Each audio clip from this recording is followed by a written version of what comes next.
Assalamu alaikum everyone, this is Mohamed talking about the positions of the letter kaf or kaf.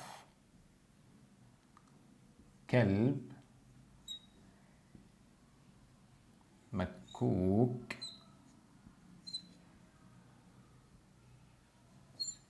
bank. And don't say that this is Hamza. Please, it's not a Hamza. It just looks like it, but it's not a Hamza. Deal? So again, ka, in the beginning it's connected, just like this one.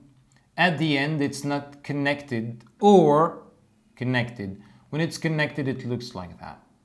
Easy, right? What about the middle? It's just like that. Can't the one in the middle look like this one? Never. Again, so in the beginning it looks like that. It's connected from only one side. In the middle, both sides.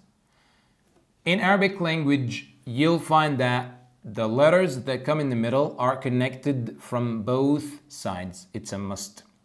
In the middle, in the middle. At the end, it could be connected or not connected. If not connected, it looks like that. If connected, it looks like that. That's it for the letter kaf. Makkuk bankun.